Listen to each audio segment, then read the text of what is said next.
afternoon, everyone. Thanks for joining today. Okay, so my name is Craig Campagnone. I'm the COO with MMGY Global, and we are honored to sponsor this session today. You know, our organization focuses exclusively in marketing for the travel and tourism industry, and because of that, we like to understand both on the leisure and meeting side what's trending and what consumers and travelers are most interested in.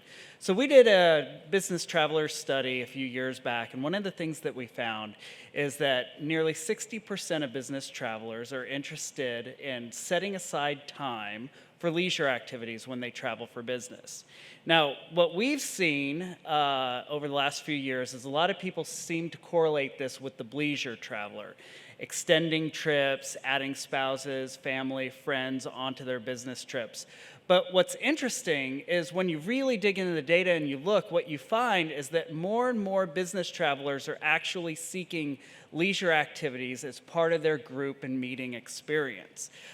Things that are local, like dining, museums, local activities, all are becoming an expectation as part of the meeting and group setting.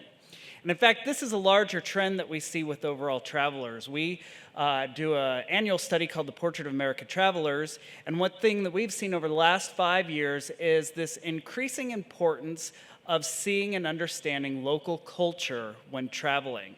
Now, this is both on the leisure and business side, and when you ask more specifically why that's important, 91% of those travelers say because they have an expectation of broadening their worldview and gaining new perspectives. That's a really powerful idea and something that our organization took to heart. And so I want to play a short video for you and our focus in this area, and then we'll introduce our moderator set for the session.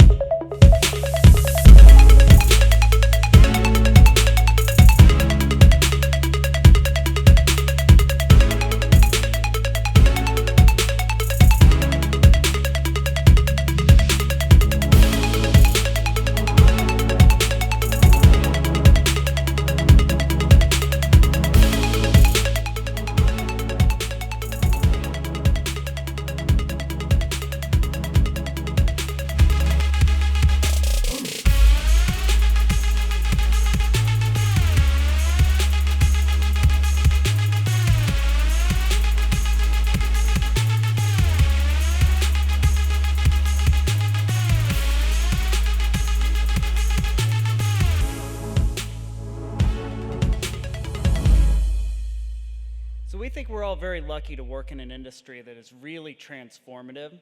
And because of that, we are honored to be able to sponsor this session today. One of the things you're going to hear from Brad Weber, who is DI's international planner, influencer, board consultant, is the ability of DMOs and destination organizations to really transform the communities in which they are hosting and bringing meetings to. Brad specifically has more than 34 years of experience in the industry, 29 in which he's been at the executive and C-level. His industry experience is pretty far-reaching. In fact, so much so I'm going to read off the paper because I don't want to mess it up. But communication has really been a cornerstone of Brad's leadership journey.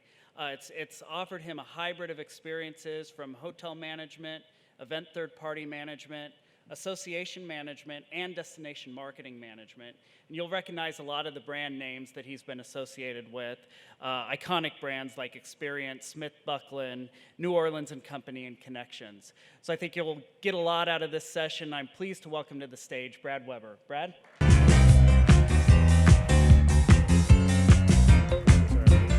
How's everybody doing? Good?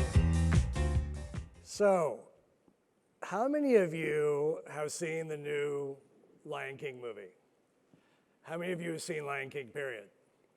Aha. So I had an epiphany today when I was looking out my room at the beautiful arch. I grew up an hour and 10 minutes away from St. Louis, a small little farm town.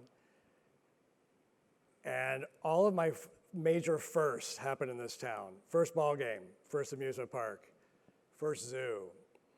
My town only had 90 people in it, so you can just understand how these are the first. And I have to say, the evolution of this city has been astounding to me. And I think this has been a fantastic place to have this conference. But the other thing that's a circle of life for me is 34 years ago, 2 months ago, I started my first job in this industry. I packed up my old rusty El Camino in Moequa, Illinois, and I drove to Springfield, Illinois, to start as a front desk agent at what was then the Ramada Renaissance Hotel. I was staying at the front desk, and on the first day of the brand new hotel, new opening, I see 4 elegantly dressed people, briefcases, 2 women, 2 men come walking in. And I turned to the front office manager and I said, "Who are they?" And he said, "They're with the CVB." That, by the way, was another first, my first acronym in this industry. And I stood there and I thought, CVB, okay, it's the Midwest, so it's the Corn and Vegetable Board. No, Cardiovascular Board, because that was a new client that was coming in.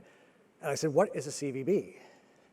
And he said, "It's Convention and Visitors Bureau for Springfield, and be nice to them, because they will keep you," and look out that window, see those restaurants, see those stores, all of you employed. So that was 34 years ago. That story was told to me. And now we flash forward, and as a little farm boy, I can't believe I'm standing on this stage in front of all of you in the industry that I love so much, and have the opportunity to present today with some very major luminaries in the industry. So the Planner Influencer Board for Destinations International, and these are the current board members. We are in the process of evolving.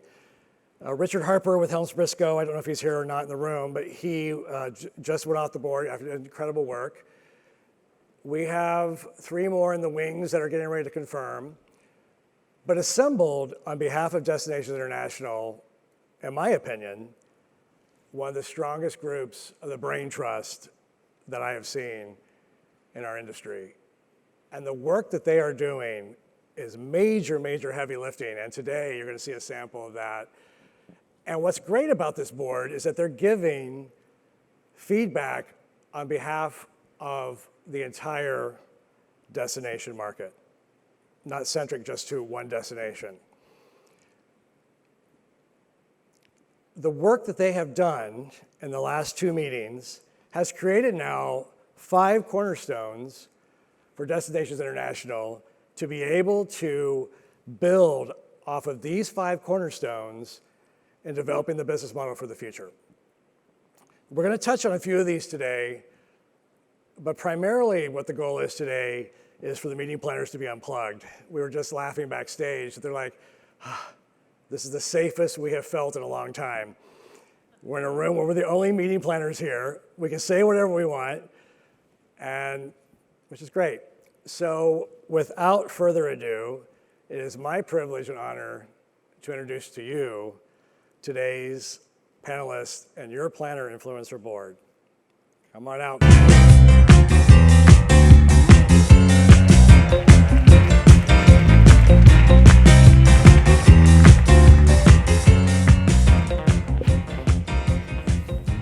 Now you may be asking, okay, there's an empty chair.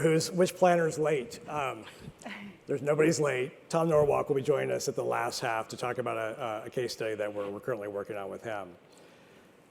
So I would love to have, although your pictures are all over here, you got billboards in the hallway, and unless you've just started in the industry today, you all go without introduction, but I'll do it anyway. So. Well, good afternoon, everyone. I'm Dee Clemens with the Airports Council International of North America, and we have a 3-day annual conference of roughly 2,500 people that travels across North America. The economic impact of that meeting is roughly $5.5 million. We also produce another 28 events across the US and Canada, everywhere from Greenville to Austin to Fort Worth to Chicago, you name it, and we've probably been in your destination. The economic impact of those programs is roughly $2.8 million. Awesome. Well, good afternoon, everyone. My name is Matt Wales. I'm with the American Association of Colleges for Teacher Education. Much similar to Dee, we represent and have about a dozen meetings that take place all over the United States, ranging from our smallest to about 50 to our large annual meeting that has about a $4.5 to $5 million economic impact. And we are really glad to be here, so thanks for letting me join. Hello, everyone. Welcome to our beautiful living room in this lovely theater. It's great to have you with us. I'm Wendy Christner. I'm Senior Director of Meetings and Expositions for the American Pharmacists Association. I have been a meeting planner for about 152 years, and 22 of those have been with the American Pharmacists Association. I'm a lucky girl. I have a great job. We bring, the meetings that we bring range in size, and we also use every size of CVB in the country. The two that I manage are the APHA annual meeting in March, which draws about 6,000 people, about 11 million economic impact. And then we have a federal meeting for federal pharmacists that draws about 1,000 people and has about a $850,000, $900,000 impact. Thank you. So as you can see, between the years of professional experience and then also the impact, I mean, we are talking about an incredible brain trust sitting here today. And 2 weeks ago, I had the pleasure of hosting this group in my dining room. Preparing for this, the only thing that's missing today is all the wine that we drank. So we'll do that afterwards. Later. So I wanted to mention, first of all, what resonated, I know we talked that evening and then today, and you talked about the economic impact that your events are currently having in destinations. And this is a big term that's been going on for quite some time in our industry, particularly and by the way, for today, we're gonna stay with the acronym CVB. I know that there's DMOs and that's all evolving, but because this is so meeting-centric, we're gonna stay with the CVB acronym. You know, this has been an area that I know Destination International has done a great job really working on trying to build the tools and to really drive that economic impact with the value. How is the economic impact process evolving for you? Is it consistently being done by the CVB community? Is it still a challenge? Do you find you have to do a lot of the heavy lifting? Matt, I'll start with you. Awesome. Well, I will say for us coming from the higher education world, a lot of what we do is around social impact. There's a lot of elements that come to that, and it's something that our board wants to see and to be able to talk about the footprint that we're leaving with our event. We found over the years that it fluctuates. I would give a shout out to Visit Tampa Bay for being the very first CVB that ever gave it to me without ever asking for it. They presented all the data to me and I was mind blown that we had all this to start off with. But I found that as we've moved into current years, as we've asked for it, it's been more available. So I applaud the industry for making that information available to us because it is important for our stakeholders. Other thoughts on this? I would agree. There are several CVBs that have given me the information in advance. Long Beach comes to mind, prepared a report for me. We didn't actually have to ask for it, as well as Fort Worth, and I just think it's something that should be given and on the list of things provided to planners. It's really helpful and important as we go from city to city and destination to destination, and people deciding to host us. They want to know the value of our business. And I'll tell you, I don't think it's so much for me of getting the information, because I usually get it, especially if I ask for it. Now, I will tell you that more times I have to ask for it than it's actually automatically given to me, so I'd like to see that change. But I don't know what that number is comprised of. I really don't know that formula. I'm not really sure what each city uses to determine my economic impact. So if we can get that more cohesive, I think that would go a long way for me. I agree. Something that I have noticed lately is more and more executive management, CEOs of associations in particular, are asking for this information. And it used to be the kind of the thought around economic impact information was to help you negotiate more favorable terms or to really bring that total value. Help this group understand why now the C-suite and boards want this information.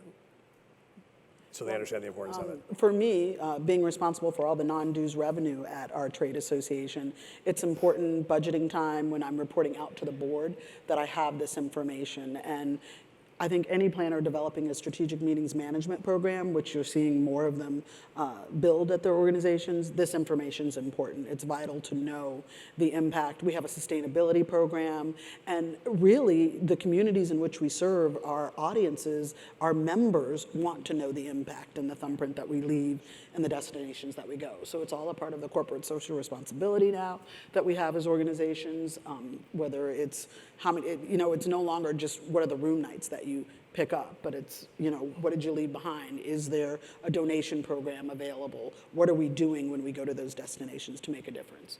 I think it's important, you hear the term procurement a lot, and procurement obviously is a very corporate term for corporations, but I'm seeing this, and I know we talked about this as well, that this is starting to now move into much more of the nonprofit world as well.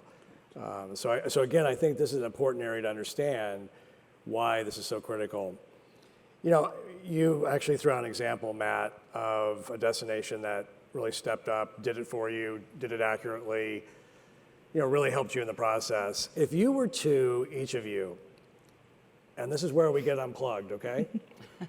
If you were able, top of mind, to say the top 3 destinations in your mind that you've been exposed to that get it, who would those 3 be, and what does it mean?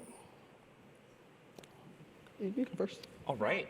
Well, so you already had one reference, an example for me already. I would classify and clarify it to me as being, it is understanding not me as the planner, but understanding who I represent and really knowing the association who I work for and what's important and what are our values. And I would use that as not just the example that I've already given about the economic impact that was pre-calculated and given to us in advance. I could give 2 other really quick examples of CVBs that have gotten that. One being, we recently just signed a contract for a big annual meeting that's coming up, and part of the reason we did it so quickly was because this CVB, Visit Indy, was very good about bringing our C-suite into the picture. They did a fantastic job of making sure that what we saw was not just what our attendees would feel, but what we can do with the community involved. So that was a tremendous example of how to really get that C-suite buy-in. I would also give, the third one I would call out would definitely be, I would say the Louisville CVB. And I say that because, as I mentioned before, we're very much into, we're in higher ed, we are very social justice driven, and we've all seen what's happened with a lot of the travel bans that have happened throughout the last few years. And with Louisville, we, for the first time, truly experienced what that impact was to our association. And what they did as a community through the CVB coming together to help us with the issue and how to talk about the value of our business with our partners in the city as well as with our attendees made a very lasting impact on the results of what we experienced. Thank you. Wendy? Oh gosh, and honestly, I have had so few negative experiences in my long career. It's really hard to pinpoint 3, but I'm going to actually pinpoint these CVBs not for all the great things, but for being my partner when things don't go so well. And one of those is LA. We had to pull out of LA a few years ago because there was a perception of safety issues. And instead of, and this was a long time ago, and instead of, making it very difficult for us with the contracts, very difficult for us with the negotiations, they partnered with us. And they made sure that the hotel contracts, the center contract, all the things that we had to do were done very, very fairly. And we rebooked that city a few years later because of that. So I would say kudos for that. My relationship with Seattle is a very unique relationship. Tom's going to come out here and we'll explain that relationship with you a little bit later. And then I think Baltimore is one of my greatest experiences. They, again, and it's safety and security issues, and we'll talk about that later. It's just gotten out of control in this country, all over the country, not only the small cities, but the big cities. and our members are really starting to notice. And we partnered, again, with Baltimore, with the city leaders and the police departments and the folks. We all came together and we just had a beautiful marketing plan for our attendees, and our attendees absolutely were very comfortable when they arrived, and we had a wonderful meeting. So again, when the stuff hits the fan, and the reactions that you get and the partnerships that you get, those are the reasons that you go back to a city again and again. I'll have to echo Wendy's sentiment here in that there's definitely been an evolvement of what you're doing in your destinations. You've really become true partners in understanding the meeting, connecting sales and services together throughout the process, ensuring that continues. For me personally, I had an outstanding experience in Fort Worth. Nothing like having Herb Kelleher from Southwest Airlines to go on in less than 45 minutes, and he decides when he takes the podium that there's not enough light. So bless the services folks in Fort Worth who were in Target texting me pictures of the clip-on lights available to light the podium. So that was going above and beyond just those types of partnerships from the services side and prolonging that relationship throughout the process. It's really evolved, and so I have to applaud all of you in that you're really making great strides in that. No longer are you the dispensers of RFPs, if you know what I mean. So thank you for that. The true partnership is there. So I know we mentioned the size of your business, you know, the large annuals, but also there's other businesses you do as well. And obviously a lot of the examples, you're more exposed to some of the larger tier destinations. With the smaller business that you do, the other ancillary business beyond your annual, do you use the services of a CVB? Always. Oh, gosh. Absolutely. Good. Yes. And I think that's actually a misnomer sometimes with a lot of organizations, is that for the big citywides you will, and then, you know, for the others it's just you use your hotel company or whatever. So that's good. Well, we consider the Bureau services and sales, and I mean, the really good sales folks do not let go of the meeting when it's handover to services. That is a huge difference that I have seen in some CVBs versus others. Sometimes you never see that person again, and other times they are there all the time, and it makes a huge difference. Yeah, it's... I've utilized Bureau from one sleeping room for an executive in a location to, 1,100 on peak. So, it just varies. They're there for all sizes of meetings. I would agree with both of you. There's not one piece of business that comes out of our association that the destinations we're looking at do not see as well. We know that they're an integral part of what's going to ultimately make it successful for us, so we want their eyes on it from day one. I consider them an extension, a true extension of my team. They come, the folks that are involved come in, they're invited to go to the staff meetings, the pre-cons. I invite them to as many of the meetings that I can introduce them to my marketing team, to my education team. And it's really hard to say goodbye after the meeting is over because they're part of they're part of my APHA family. And those are the most successful relationships I have. Well, sometimes when you're going to, a meeting that is not your annual, so maybe it's a legislative or it's, a committee meetings or something of that nature, and you're going to different cities, a lot of times what's expected in those meetings are more white glove hand holding. So the CVB is going to be that leading authority and that leading expert for you to really give you those ideas that you may not have when you're dealing with the mega business. So critical there. So Destinations International. So you're wearing two hats today here. You're wearing the hat of you representing your organization, but you're also primarily here as representatives of the Planner Influencer Board. And, which is an honor. Absolutely. We're thrilled. You guys are amazing, and it's a incredible heavy lifting is done on this board. I've sat through many. I've been a member of many, and I've never seen the intensity, the work, the output as this group is doing. So when you think about Destinations International as an organization, what do you think that, now that you're more inside, what do you think the typical thought is of the meeting professional about DI, and what do you believe is the truest, greatest value that DI is bringing to the meeting side of the business? Well, for me, APHA is there to further the education and the impact of pharmacists. DI is here to represent you all, to educate you all, and to further your impact to planners.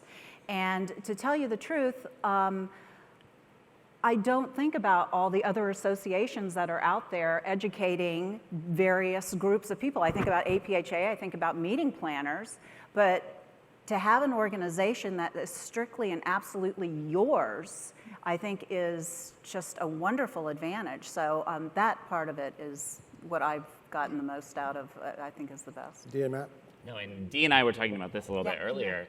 I think for me, I use an analogy from my field where our members are colleges of education. And when I think of our members have to have that place or those couple of places they go to that accredit them, that tell them you are meeting standards, that you are leading the field in what you do. And I think of DI in a similar analogy, that you are, as DI, the place to go to give you the best practices, to certify you as, hey, you are a leading CVB out there presence.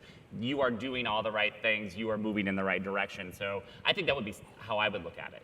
Yeah, and to add that, I just feel like the purpose is also to help spread the word to the meeting planner community, as well as to the admin professional about the services that are there and about what CVBs can do and what they do for organizations. I think that's really important. And it changes all the time, right, Dee? It's evolving as the industry You all moves. evolve what you do for us constantly. So. So you've thrown out the term services a lot in the last few comments, and talk to me about how important that role is in a CVB to you and the success of your meeting. I think so many times I think obviously you have to have sales to make everything happen, to get the blocks and to deal with everything, and depending on the convention center dynamics. But I think sometimes the unsung hero is actually the services department. No doubt. And I'd love to hear your thoughts on how important that relationship is to you and also helps you in your decision process. Free for all. I'm happy to. Oh. You start. Okay, I have a backup for you. Yeah. So for me, I think it plays to the sense that not only are you destination experts, but you almost in the same sense that I'm a meeting designer, you become a destination designer, and that you become my partner in ensuring the success of my event, no matter how large, no matter how small the event. It doesn't matter if we're going to Grand Rapids, it doesn't matter if we're back in Fort Worth, Greenville, it doesn't matter. And we're fortunate enough to be able to move our meetings all across North America. For me, I just see the connection and the CVB then currently serving as the connector to the local community. People want local experiences. I hear that more and more. Sometimes I like to bring darn HGTV, darn the Travel Channel. It doesn't always exactly work like that, but it's important to make those introductions to the local community. Tell me what's going on in your community. For example, Austin, Texas. It's important for them to connect the industry, for example, to the Dell Medical College that's there, to introduce you to the tech incubator, the people that are involved there, to local speakers bureau within the destination experts. I think it's evolved so much that they're almost planning on the ground, from my experience, just like I am. And it's an evolution. It's no longer just, oh, you're going to dispense this RFP for me. You're going to give me examples of what worked, what's an excellent experience that someone had in the destination to a group that's similar to mine. So those things are just as important, I think, for it starts at you, the service level. And then we'll jump over here. For you, it's no longer a nice to have, it's a must have. It becomes a must have, and I have to say, they're evolving to just that it's more than just, oh, we're going to partner with you and I'm going to tell you about all the hotels in my destination. It's more of, here's a new industry that's coming in town. Here's the exposure of what we're building here. Here's how we can help connect you with the industry, whether it's the medical community, education, whatever it may be, social corporate responsibility. Here are the programs we're doing in our community. Here are the people that we can connect you with. And it's definitely evolved to that today. I don't think there's a single CVB out there that can't say that they provide other services that they never thought they were probably going to have to provide. And let's not forget social media and marketing that goes along with that as well. Matt? So. But I think you're hitting on something there too that really speaks to the evolution of services within CVBs, which is service does not start after the sale. Service is starting long before. And I used it in one of my examples earlier when I was talking about why we signed a particular event. We signed that event because from day one, just doing the site inspection, we were on site meeting with 2 potential partners, not just colleges, but philanthropists within the community, fundraisers within the community. We were actually meeting with our state chapter leaders who were based in that city at the same time as well too. We were having an active presence that was facilitated by the destination to make sure that we had an experience that didn't just define what our attendees would see going about the show floor, but really truly represented who we are as a whole. And I think that that evolution, when that occurs, makes us feel compelled to not only book that business, but to go back again because we see the value even more. Right. And to spread the word. Absolutely. Wendy, any Very, very feedback? well said. I don't have a whole lot to add to that. Again, they become a part of our team. I mean, these services people, I don't know what I would do without a good services person, to tell you the truth. My job load would be out of control if I didn't have a good services person that I could rely on, that will pick up the phone, that will get back with me, that will give me recommendations, that will tell me how to do things and not reinvent the wheel, who will be my advocate, who will work with me when things go wrong as closely as they will work with me when things go right.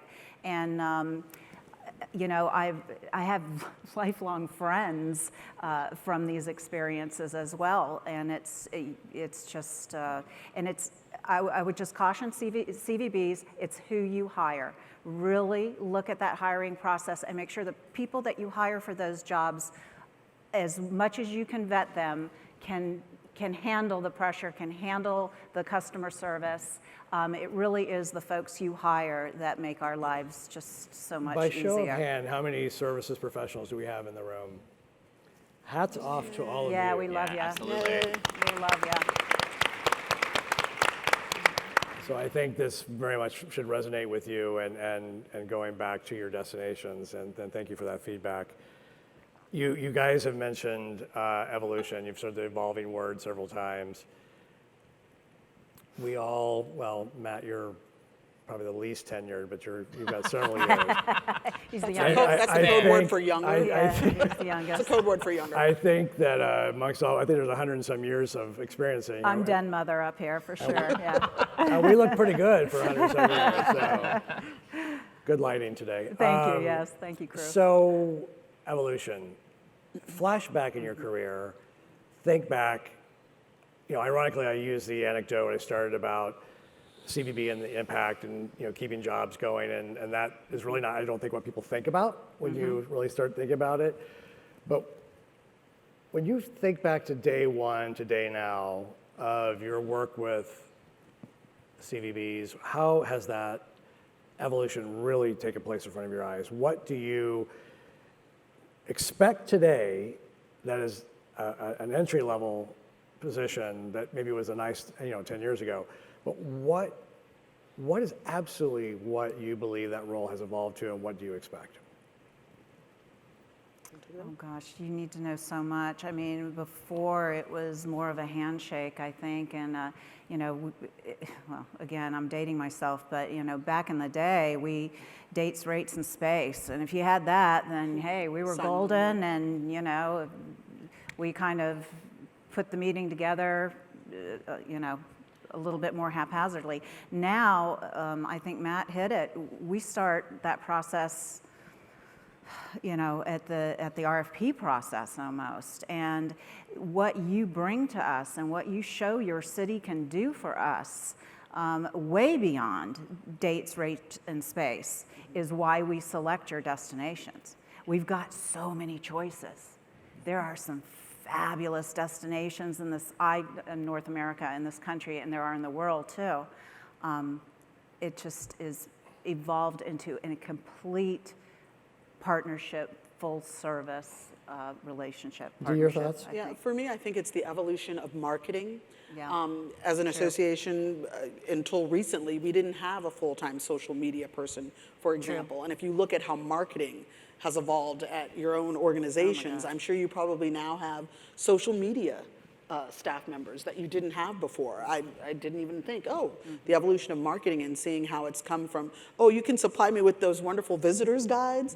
Now it's, okay, we can do a 3D rendering drone video of the destination to, we can create a Facebook page, a group Facebook page for you. So I've definitely seen the evolution in marketing. Absolutely. A destination, and not only just microsites or whatever. That's a thing of the past. Now it's like, follow us on Twitter and we'll connect you. All the things that the younger people on my staff do, by the way. But I've definitely seen an evolution from the marketing side So and how the information's put out. Is there an expectation by your organizations that the destination is going to have on staff a marketing specialist that can talk to you or your marketing people? Absolutely.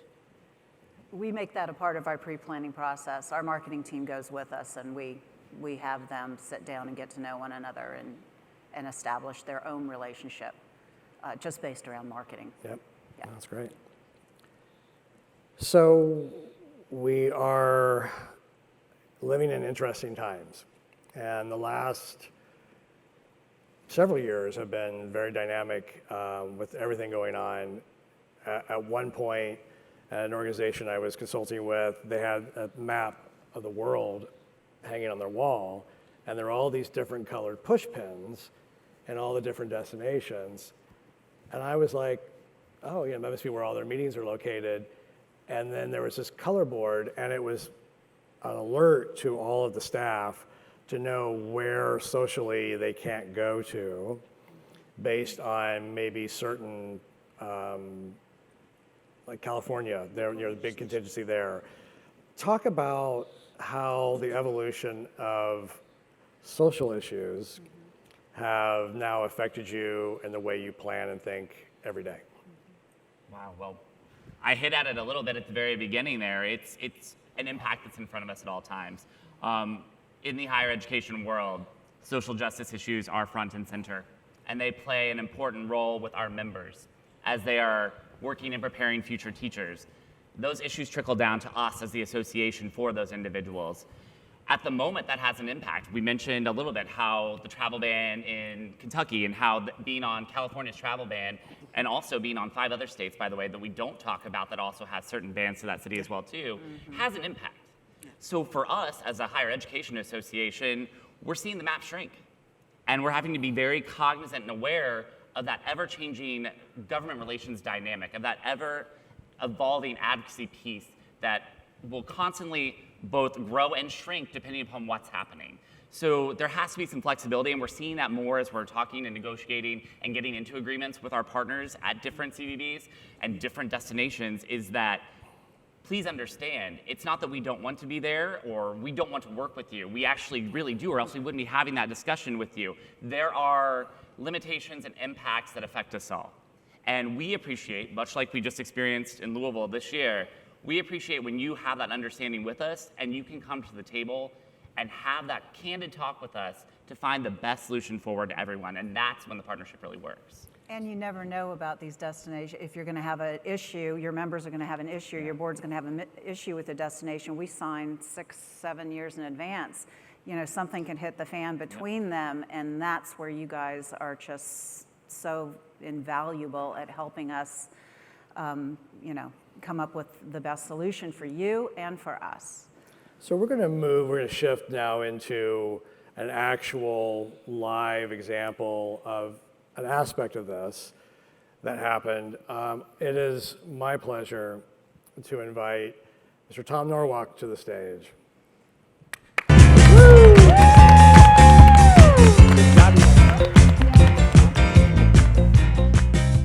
Tom, first of all, before you introduce yourself officially, I just want, on behalf of the PIB and Destination International, I want to say thank you for putting yourself out there today on the stage, talking about, things that sometimes destinations don't want to talk about. So tell us a little bit about you, and then I'd love to hear We're going to be diving into an issue that's facing basically every destination in the world right now. We're talking about the homelessness crisis. And if you could kind of walk us through the timeline before you and Wendy had to really face an issue together. You bet, and thank you for that intro. Yeah, I've been at Visit Seattle as CEO for a little over 10 years. I've been there 14 years in total, and before that, most of my career was in hospitality. I'm lucky to be in my hometown, selling a great city. Lucky to work with the team we work with, and there are a number in the audience that are probably saying, would you just kind of shut up a bit about street scene and some of these issues? But we decided as an organization about 10 years ago that what was happening in our city and a lot of cities around the country, big and small, East Coast, West Coast, all over the country, ultimately could be one of the most hurtful and impactful issues for our visitor industry, conventions especially. And so we took a stand and started to really kind of speak out, started to talk to city leadership, elected officials, started to really put ourselves out there in a way that you wouldn't have thought a CVB would be doing that. So we had become over many years the master illusionists of site tours and planning visits. And Brad, as you know, I remember, you orchestrated I remember way back when, first of all, the CVB representatives and a marching band would be staying at your gate at the airplane as you arrived for a site visit, and then you were whisked off into a stretch limousine, which I don't think they have those anymore, and you were taken on this golden, beautiful, rose petal route. One time, there was construction, and they had to close a road while we were on our way. And I swear the person that was hosting me basically said, lay down, don't look out the window. We're going to go down this one street that I don't want you to see. And I think what's so incredible is, what we're going to go into now is finally these issues that are impacting everywhere, and we're just touching on one of the issues today, are surfacing. I mean, the work that you're doing, San Francisco, I mean, it's incredible, and awareness. So, Wendy, you actually had to deal with something that I think it's everybody's nightmare. But talk about what happened and the process and how you guys came together to really help. Yeah, it is absolutely my honor and privilege to tell you all about this partnership. It's something in my career that I have never experienced to this level, and it happened with Seattle. And actually, Tom, I'm going to let you start because you're going to give the history, and then I'll jump in and let you all know how it all came together and what we are trying to do to change the world for the better, even a little bit. So as we got more outspoken in our efforts, as our services team became more expressive with customers about what to expect and what's happening in our city, as we got more engaged with council members and elected officials, we knew that we needed to rally the industry, but we really needed to show many of the elected officials what visitors were seeing in our city. We started a campaign called See It, Send It, and for 60 days we sent a different image every day to a private list of elected officials. Or we sent a security report from a hotel organization, or something from social media or a TripAdvisor review about what people were saying about our city after they had come and then left. So we got quite vocal, and it really took off. We were very fortunate to have Wendy's organization in our city in March of 2011 for the third time in 11. But second time for me, yeah. Third time in total. Yeah. And Wendy's letter to us after the meeting was fairly direct and in our face that there were some concerns, there were issues, that delegates were not as comfortable as she hoped they would be. And that started a wonderful story of what happened between 11 and then coming back in 2019, and I'll let Wendy, take it. Absolutely, yeah. So, this happened back in 11, and, it's not just me as a meeting planner that has to make decisions about destinations, of course. I've got to report to CEOs and COOs and boards and all of that other stuff. And after our experience in Seattle, they were very apprehensive about going back. They're like, no, I think we were just not going to go back. So my CEO and I visited Tom and his team, and they organized a meeting of the police chief, the folks in the police department, the city, the ambassadors, the city council members, which was huge. And we had lunch, I think it was over lunch actually, where they laid it on the line. They said, listen, you need to come back. This meeting was fantastic. We will do whatever it takes to get you guys to come back. And you have our vow, our promise that the police and the safety and security folks are going to be your partners through this. And we're going to do everything we can. And we said, okay, we've had these 2 great experiences, 3 great experiences. We're going to do it again. So a few years went by, and that was back in 11, and 19 was when the meeting was held last March. And in 18, in June, I came and I didn't get out to Seattle. I went to Seattle, I think, for PCMA was there, and there were a couple of things. But I had gone out there for a planning meeting, and I took 15 people, and in 2 days, we experienced some pretty bad things. And just around the street scene, smoke in the air, a couple of problems with drug use and things like that. And when you say smoke in the air, there's marijuana smoke. When you're walking around. I mean, I'm check. an old flower child. It doesn't Just really wanted to bother me, but Thank you for clarifying that. exactly. No cities are burning down here. No, because there is cigarette smoking outside everywhere. No, So. and aggressive, people being aggressive and things like that. So I had a meeting with Tom the next day, and I said, Tom, and this is the words I used. I said, Tom, the city's out of control. And he looked at me and he said, Wendy, write me a letter.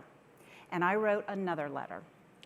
And all of this, again, and I've written some nice letters too. I've had some very positive things after my annual meetings, but I wrote him another letter, and this one really outlined all of our experiences and talked about the value of the meeting that we bring to Seattle, the money. He sent it to, who did you send it to? The mayor. Our entire city leadership. He had the courage to do this, okay? There are not a lot of CVBs that would have the courage to send the letter that I wrote to their mayor.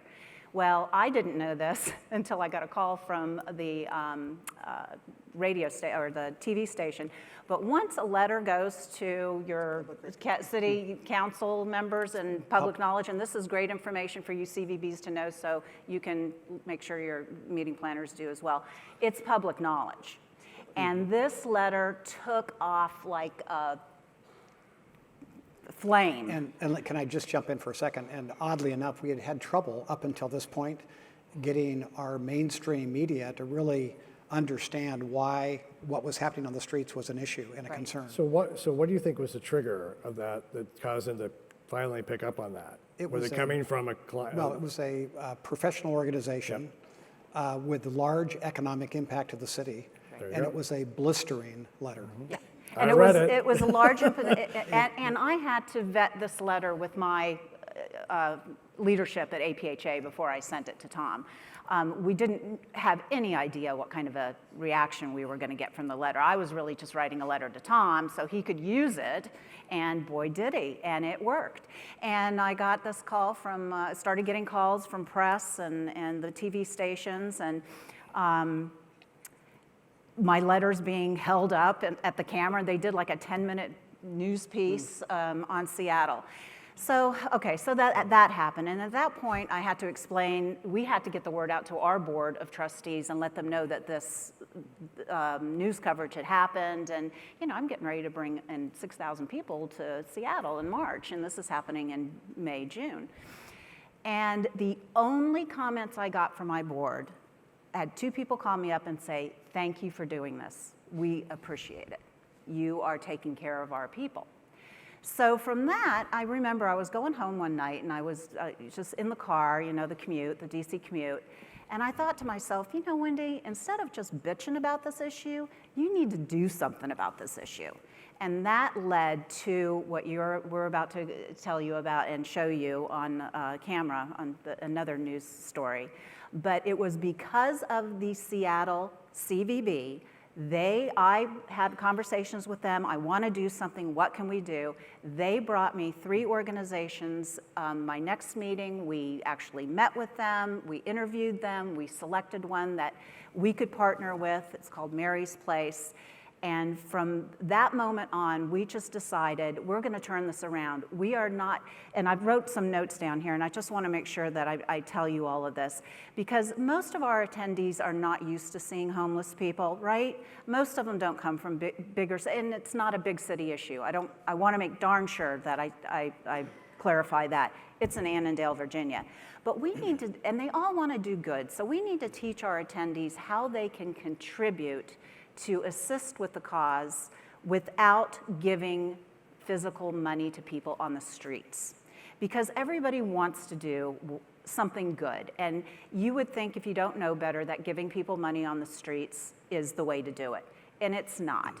There are fabulous organizations in each of your destinations that contribute, that already have processes in place to assist with homelessness, drug addiction, any of the nuisances, aggressions, that kind of thing. So that's one thing I want to do. I wanted to give my attendees where they could donate.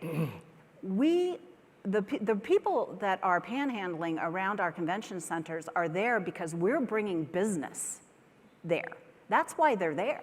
They're not there because it's, the neighborhood. They're there because we're bringing people there that they can approach. And we know that we can't solve everything. What we're trying to do is just have an impact. And can you imagine if every meeting planning organization partnered with somebody that would help these people who are homeless, who are drug addicted, in your towns, what an impact and what a difference we could make in the lives of even just a few people. So, why don't we go ahead do you want to go? Yeah, let's go ahead. So right after the video, we're going to wrap up this conversation.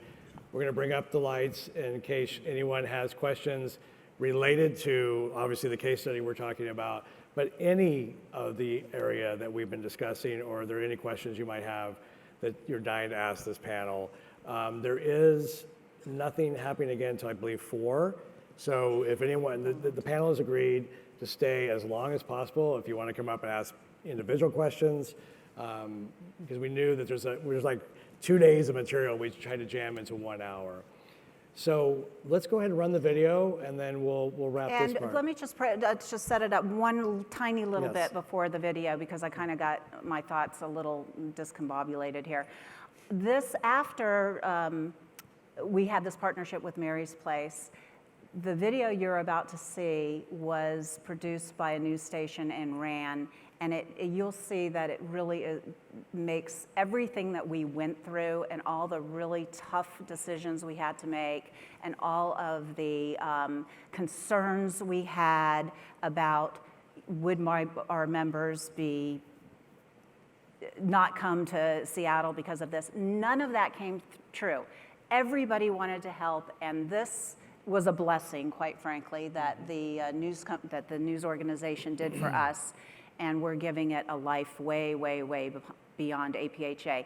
And my goal is that you all incorporate in your pre-planning process the opportunity for planners to do something like this. Make it a part of the planning process. I know you don't want to focus on the fact that there are homeless people, that there are drug addicts walking around the convention center, but we can do this together in a way that we have a positive solution and have some impact. So let's take a look. Now run the video, roll please. video. Imagine coming to Seattle and the first thing you see is not the bright side. We did have some concerns about safety, and security. Wendy Christner had that perspective during her recent site survey for a major convention. The impact of the street scene, smells, people being aggressive. It left a Northern Virginia-based executive wondering if the homelessness crisis would be a problem for the planned annual American Pharmacists Association convention. Yet, instead of getting mad, the APHA offered a prescription of their own. It's one of the first times it's happened for us. Marty Hartman of Mary's Place is part of the organization, which aims to transition unsheltered families to permanent housing, and said APHA made an unusual offer. We talked primarily about sick children living in cars, waiting for their next chemo, their next dialysis, their feeding tube to be changed, and they said, we think we can come together and do something about that. These companies will donate $2 to Mary's Place for every badge that they swipe. Christner's group will use the convention with nearly 6,000 delegates to gather toiletries, food, and money, The sale of these t-shirts, and is expected to raise tens of thousands of dollars over the next few days. This is life-saving. Outside help from an unexpected corner, and proof that perhaps when it comes to good deeds from visitors, maybe even start a mini revolution Seattle is thriving. so that we can do something to help on the grassroots level. At the State Convention Center, Chris Daniels, King 5 News. So I think that's how it ended. Yes, and I think what is so powerful about seeing that video is, for this group, hearing the whole story and how the evolution happened from all the way through, and it does take a village to then get to this point.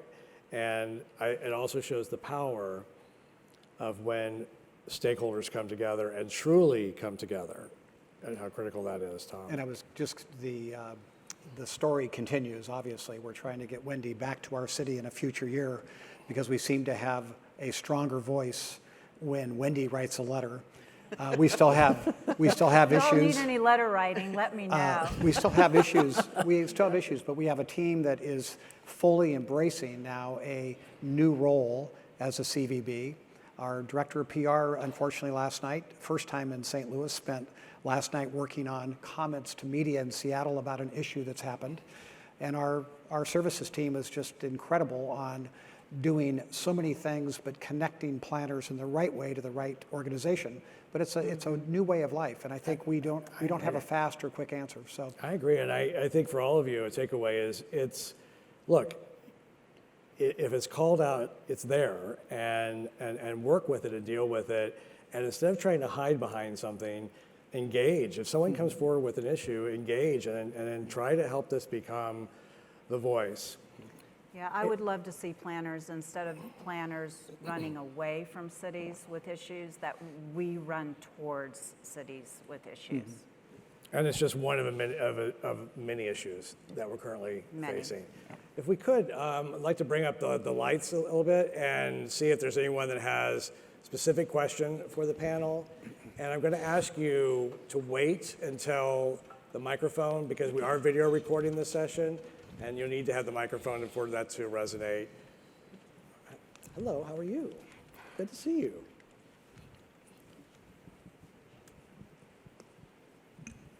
So I just have a question. Wendy, you mentioned rates, dates, all that you used to look at. So once you do have to make sure that the destination works in terms of that.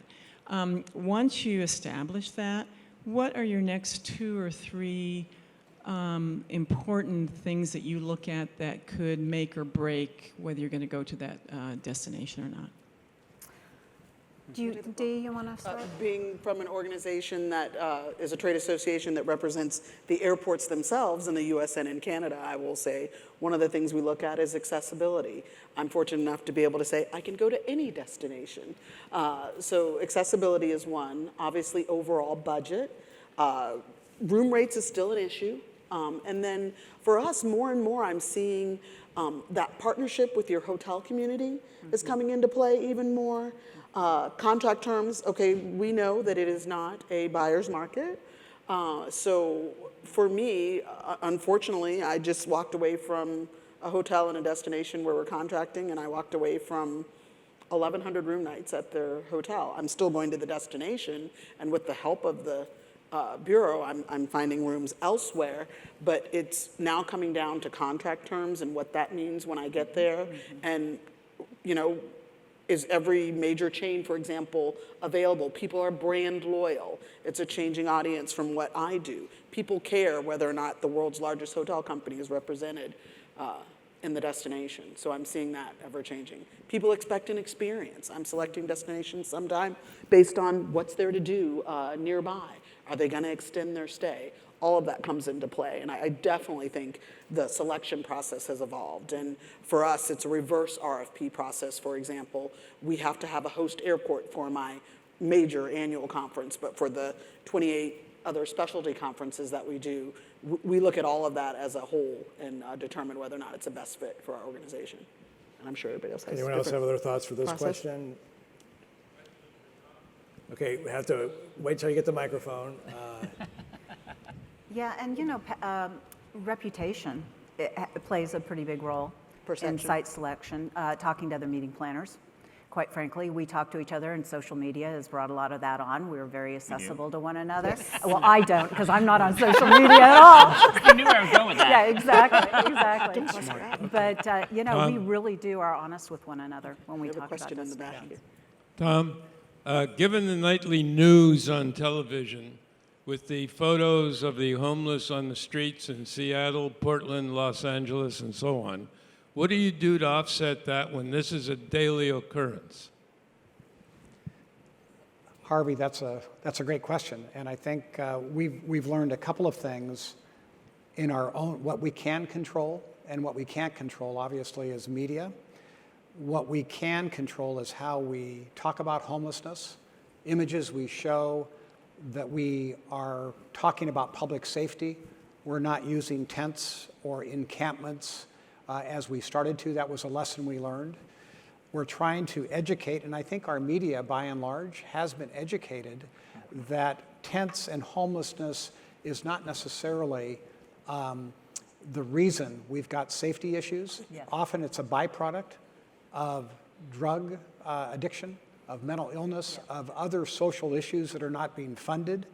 So we're trying to do our job on the things that we can control, and we're trying to be brutally honest when we need to be and answer questions. So it's a tough one. As you know, I'm in the print media with Association Conventions and Facilities magazine. We emphasize the positive. We don't cover the negative. Thank you Thank very you. much for Yeah, that. thank you. Other question for the panel? Back here. Yeah, and please, if you have connections with your media and folks that can come and do pieces on your groups that come in and show the positive things that are being done with any issue that you might have in your destination, that only helps the cause. So I work for Visit Topeka, and our hotels there, a lot of them are wonderful and they're great to work with, but when we get that new staff in, it is like pulling teeth to get them to trust me and work with me. Like I just was maybe asking, what piece of advice could you give to help me stress the importance of us working together? Because I really, besides just rolling out the red carpet and bowing down every time I see them, I really don't know what else we can do to really stress that to them. So I thought maybe a piece of advice coming from planners might be helpful. Matt, you want to answer? I think I want to go back to something I said earlier, which is that I mentioned up front that not one piece of business that we put out there that we're trying to develop a partnership with is not sourced through the CDD. Everything goes through them. And I think that I would offer that as the piece of advice, saying I just was at a presentation where a planner directly told me all of the sourcing is going straight through the destination itself.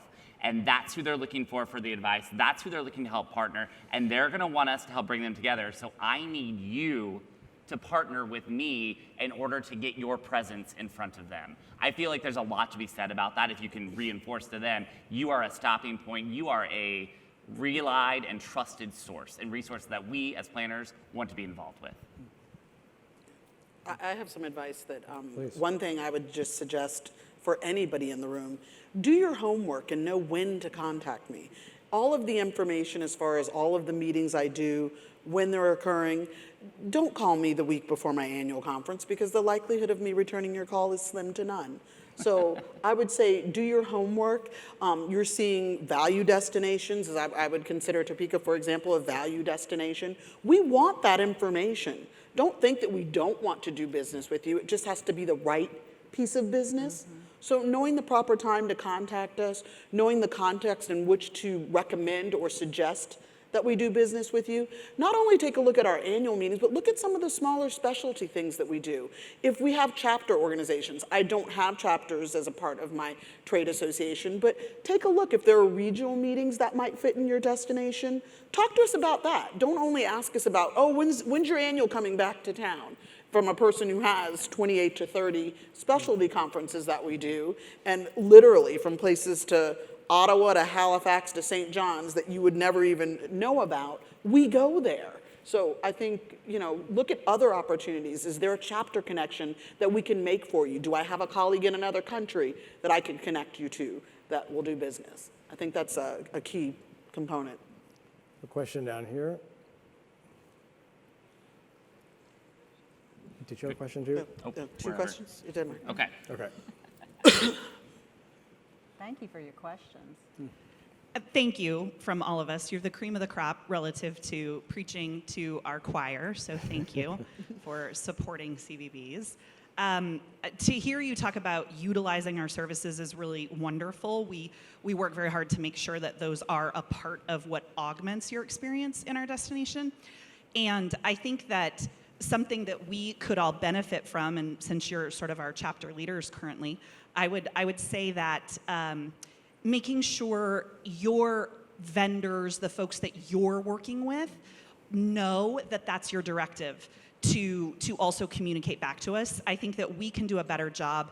Wendy, it makes me sad that you can't articulate exactly how we calculate your impact, and that means we have to do a much better job at that. Right. And to do that, I think that if we're armed with the data of your, in conjunction with programs, with your housing folks who talk to us, I think that you would be surprised at sometimes that level of difficulty to get some of the information from your show, knowing that we're engaged in the way that we are, and yet we can't get sometimes some simple maybe reports or numbers. So just food for thought for thank you for championing it, and it helps us. No, I think it's a two-way street. You're Definitely. absolutely right. We have to be as good as sharing information with you as you are in providing the feedback to us. No doubt about it. And I've always said you're only as good as the people you work with. That's right. And that is just so true on many levels. All right, this will be the last question as far as the official session. Then the panel will stay here, and anybody who wants to come up and continue dialogue, please do. Hi. Another question for Wendy. Yes. I'm curious, just as you went into Seattle this last March, how verbal your attendees were before you arrived about feeling safe, and what kind of messaging you had to push out to them about what you were doing. And then, once you got a plan with Mary's Place, how did you tell them about it? And did you get any feedback that they thought it was fantastic, or did they show up and it was just there? I'm so glad thank you for that question, because it was part of something that I wanted to actually tell you all about. The emotional connection that was made with Mary's Place and my attendees was something that I have never seen before.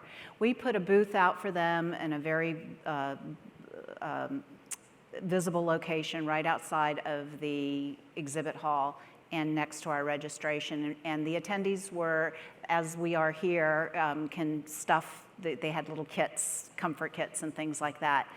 But Marty, who you saw in the video, actually came to me after, and she said that one of the attendees came up to her and just mentioned that that person had also been homeless. And here is a pharmacist who was once homeless. But the emotional connection, oh my gosh, I heard nothing but it's so great that what you're doing, it's just so good that this organization is just so wonderful. Now, in the pre-planning portion of it, we've always had, our community service program is called Friends in Pharmacy, and we've always done something. This is now, I am now focusing on homeless issues in particular. And I don't know, I just think that the human connection, again, these face-to-face meetings that we're bringing people to, and them being able to go up and talk to folks and hear their stories and really learn about the organization makes them feel better about themselves, and it makes them feel better about APHA. There's no doubt about it. So we got really, really positive comments from folks.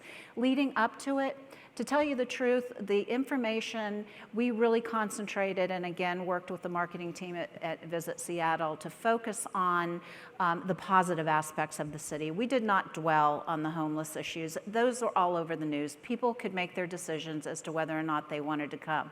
My job was to make sure that they knew that we were doing everything possible to keep them safe. And in order to do that, we put things on our website where we always do safety and security tips for our attendees. We talk about on the site about please do not, we recommend that you do not give money to panhandlers. Please, here's an organization that you can donate to.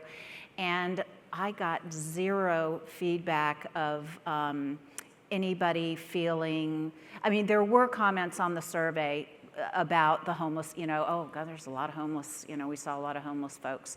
And yeah, we definitely got that, but not one comment about anybody feeling like they shouldn't have come. Tom, you got to wrap up. I was just going to say, as a destination, we do struggle with trying to find positive local media or regional media about the power of meetings and the convention industry per se. But this is probably the most powerful way. We've seen a story about a meeting that had a problem potentially that was just such a success, but give back to the community in this kind of way. And I think, as Wendy just said, it is a very strong message, and it's a great one for our industry to embrace. So yeah, thank you. I'm really trying to spread the word to meeting planners so that other planners will do this with their meetings. Can you imagine, honestly, like I said before, if even half of the planners would partner with an advocate in your community that is trying to help with this horrible problem that we have in the United States of America. It's just kind of crazy that we're at this point. Well, I would just like to say thank you to all of you. You, from the day we started working on this, the work that I've seen of the three of you on the Planner Influencer Board, Yeoman's work, and sir, thank you. What a wonderful And thank you to this panel. Thank you, for great my team that's in the information. room. partner. And